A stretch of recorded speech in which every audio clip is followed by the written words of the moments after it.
Dr. Durga Prasad Dubey. He's a CISO at Reliance Industries Limited. He has extensive experience of almost 30 years in working for both public, private and research organizations in senior positions in the area of cyber security and information risk management, and consistent track record of success in getting initiatives off the ground and flourishing in the quickest possible time frame. Please put your hands together for Dr. Durga Prasad Dubey. So good morning, friends. I'm really sorry, I got actually delayed and it took almost 3 hours for me to reach this place, thanks to the new metro construction, etc. So anyway, I would talk something about how to uncover security gap, and my fellow CISO friends who would be sitting here, they can relate to themselves that this is actually the kind of daily job for them to find out what is something which they are not able to know. I would try to give you some of the fundamental concepts of how to find something which you think even any place, not even in security. Whenever there is a problem where you want to find out what you think and what other things, there is a framework, there is a research methodology to do that. Anytime when you feel there is something which I am not able to understand what is this, and I am not able to understand what others may be thinking about it. So there is a framework. I will try to use that framework and tell you that how to uncover these gaps. Just to put things into context, all of you know, I have seen people here, those are veterans here. So I just want to put certain things into context. The way digital transformation has been happening everywhere, not in the big companies, in the small companies, everywhere digital transformation is happening, and disruptors are actually getting awarded. So disruption is a word which has of late become a very positive connotation. The narrations of disruption is very positive from a digital transformation concept. And technologies like mobile, social, cloud and big data has been growing exponentially. And it may sound a little poetic, but the fact that it happens that during this pandemic, this has grown and this has proven to be something which is beneficial to the mankind. So this is the kind of growth which is happening in all new generation technologies, and all these new generation technologies are used by the disruptor to disrupt the market and develop a new business model, which is actually something which all of us should learn. And if such thing happens, from a security professionals like all of you sitting over here cannot actually sit at the fence and tell that I will not allow such things to happen, I will not allow this thing to happen. This will not work.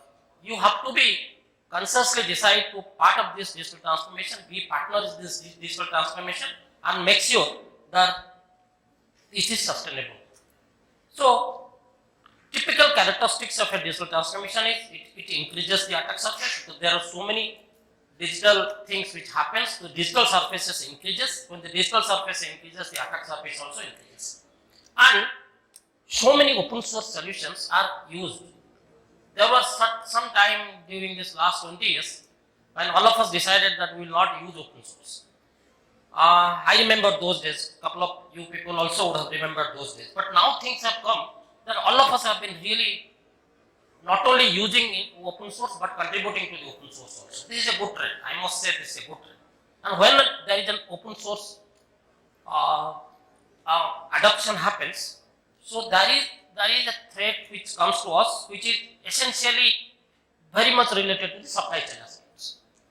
So there could be stealth threats or vulnerability remains which you may not know if you have not taken care of such things. And when things are going to the cloud, there is no option today. We cannot have an option telling that we will go to the cloud or not go to the cloud. We have to, it's a big bang. Everybody has to go to the cloud today or tomorrow. So I 10 years before, if you ask me, I would say that what a typical security mindset, and for me, more that I had a regulator mindset also. So I always think that wait for some time, understand the pros and cons, then only we should decide. But today there is no other way. You have to go to the cloud. Once you go to the cloud, I don't want to say what will happen to the security professional. These are all known to you. The only thing which is essential for all of us to understand that there will be a little bit transparency issue in the cloud. The thing which used to be on-premise and the definition of transparency which used to be there when things are, the workloads are on-premise will be a little different in the cloud. I am not saying, don't try to think that I am saying that it will be more insecure there. I am not saying it will be as secure as it used to be on-premises. The fact that the word transparency will be different. You will not have that kind of transparency what used to be when the workloads are on-premises. And I was hearing to the presentation of IBM about discovering the internet patents. There are a lot of internet patents today, and the way we all have been talking about something what is called zero trust or something like that. So many people, everything has to go to the internet and has to go to the internet. When everything goes to the internet, there are attack surface also increases.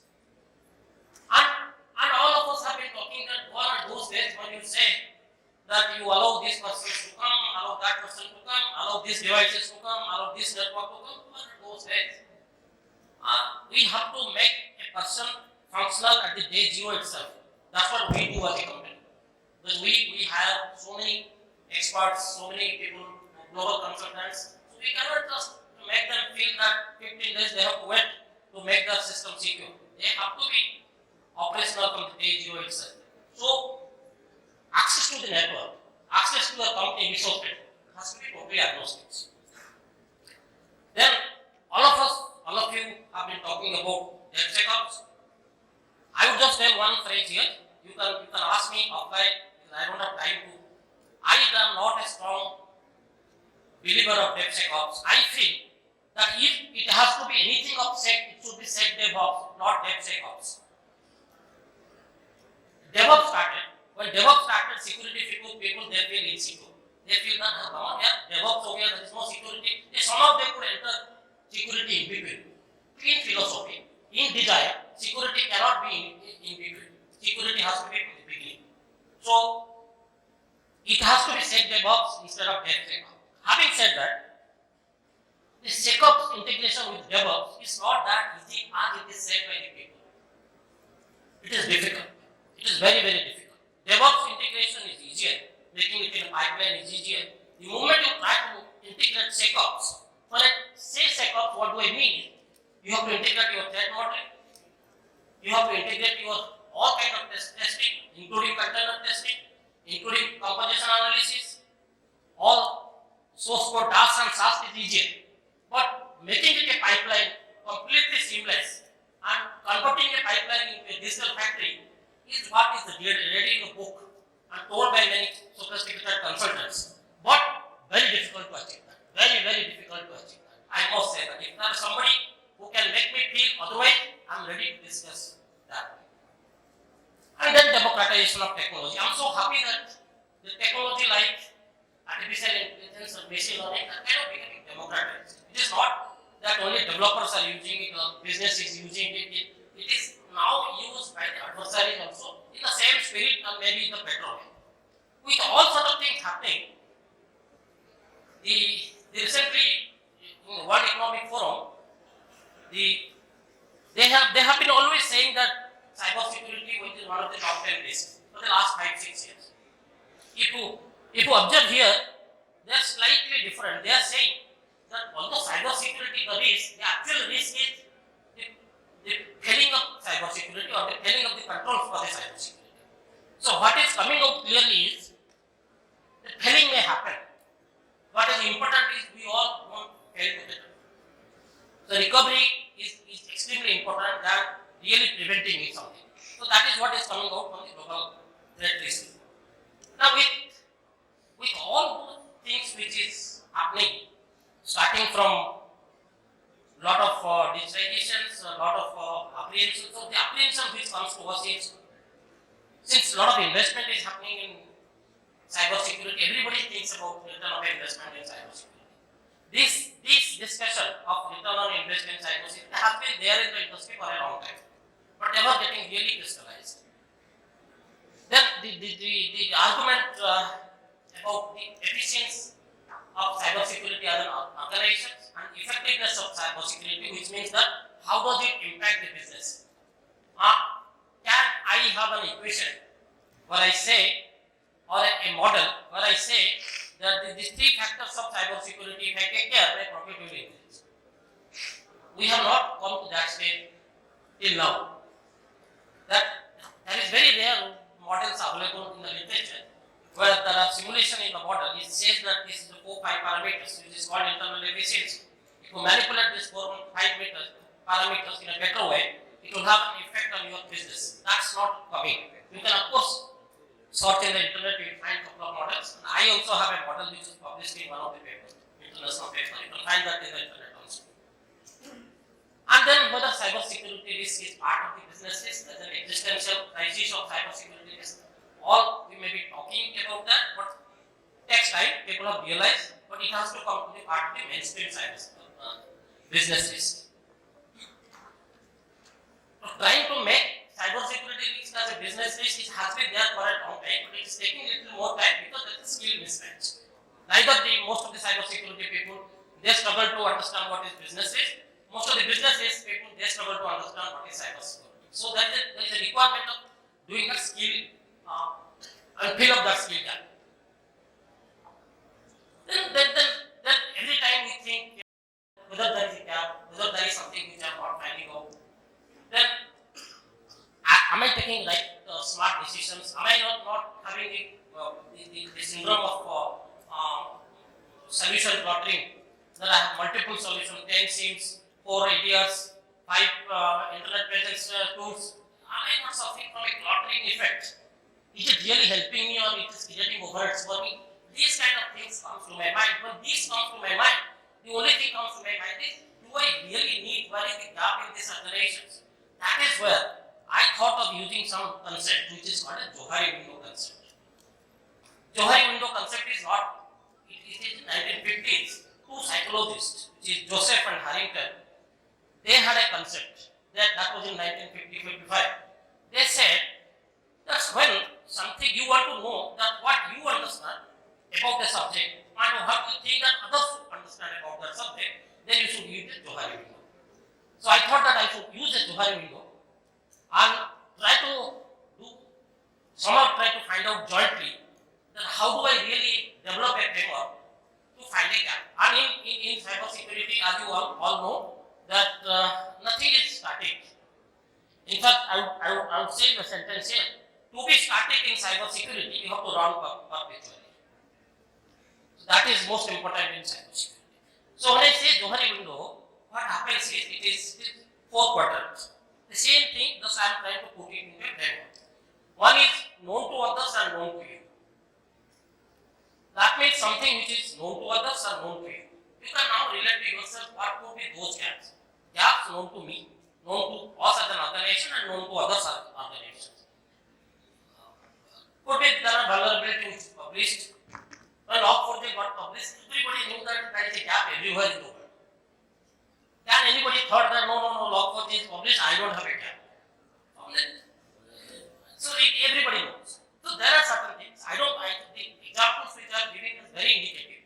But if you can think it, then you will find out that what is that which is known to others and known to you also. You should not be more worried for that, because you have to just follow your neighbor, you will find a solution for that. This is known to everybody. The second thing is, which is known to others but unknown to you. Extremely important for all of us.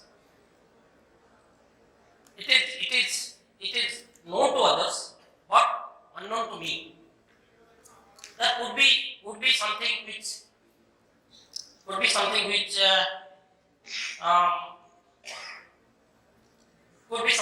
somebody has found out by doing some kind of analysis through internet that there is a gap existing in these organizations. There could be so many. I was hearing these IBM presentations saying that anybody would have such kind of assets which are less secure. I would consider that as an infrastructure drift. Infrastructure drift happens every time. May not be exactly that my POC will have a different security parameter, but drift will happen. Drift can happen for any reason. Somebody with something may bypass security, may put something there. So you cannot avoid that. So periodically testing it to find out that whether I have something which I don't know is extremely important. So there is something which is known to others but unknown to you is extremely important to understand it on a regular basis. Then the fasting which I said is known to others or known to you actually is not a risk. I don't consider it as a risk. This all of us know that. Unknown to others but known to you. What could be unknown to others or known to you? So many things. I may not tell you about my organization, you will not tell about your organization. There are so many things we know. We know that there are problems. But we think that others don't know, and most of the time others don't know also, unless they really try.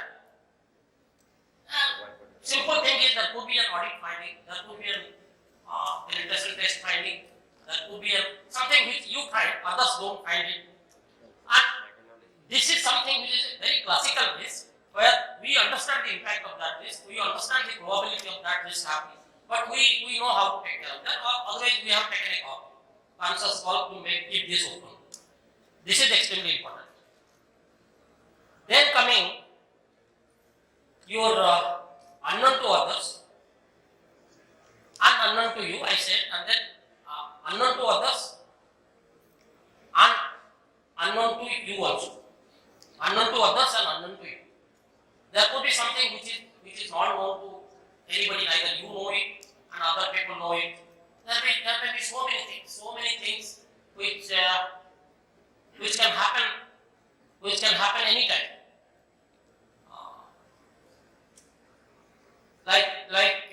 How do I say it? Like these are all black swans, which can happen anytime. Like you may not be knowing that will just start coming. So these kind of things, if you really put this into this framework and start discovering these risks on a regular basis, you will try to find out. Then if I tell you that what are they known from all those things, I don't want to get into the exact details, but broadly there are certain things which are known, obvious security gaps, and there are certain things which are unknown. If I say not unknown, I have already discussed known things. Couple of things I will just put here is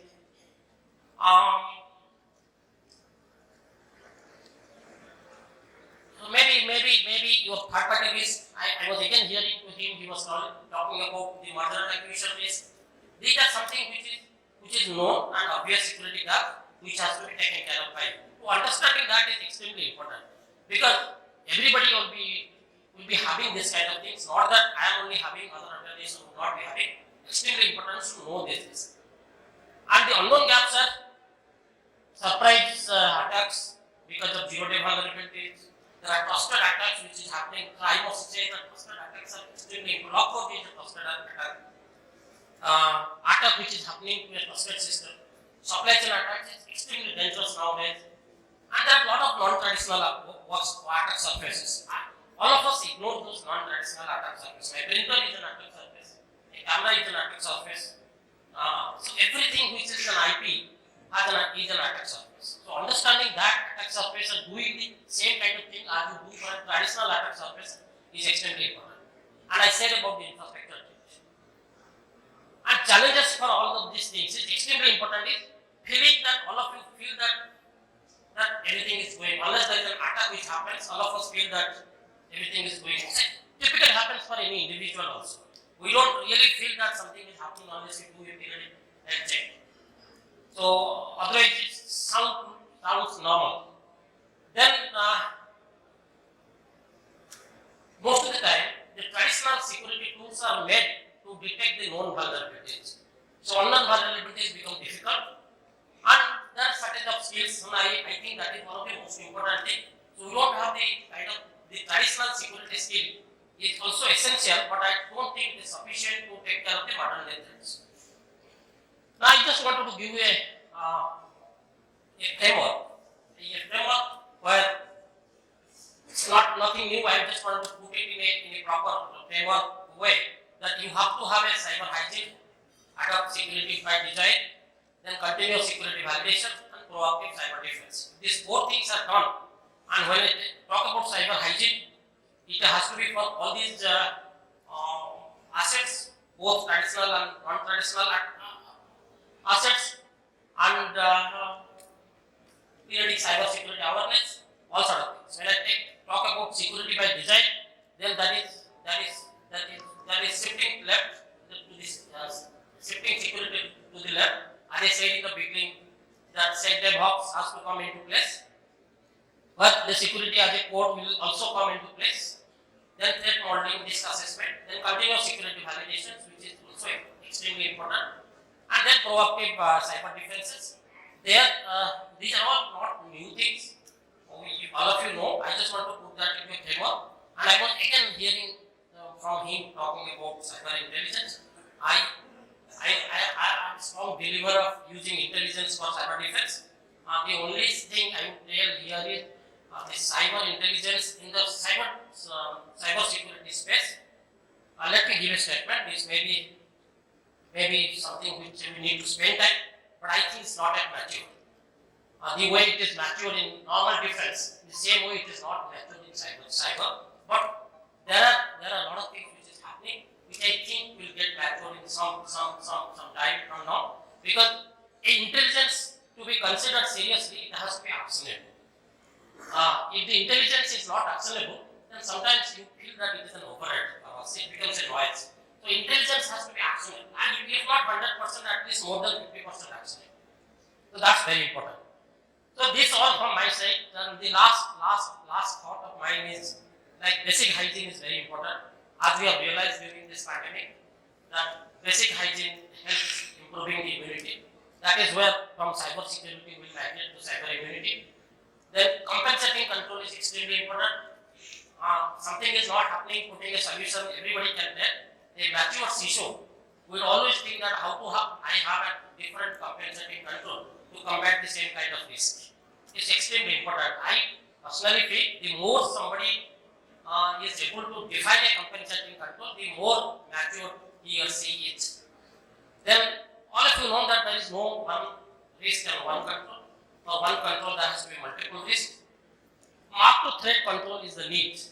When I say mark to threat, I borrowed this word from I don't know my financial sector friends. I have spent more than 20 years in the financial sector. So all what I was doing is my balance sheet I was marking to the market.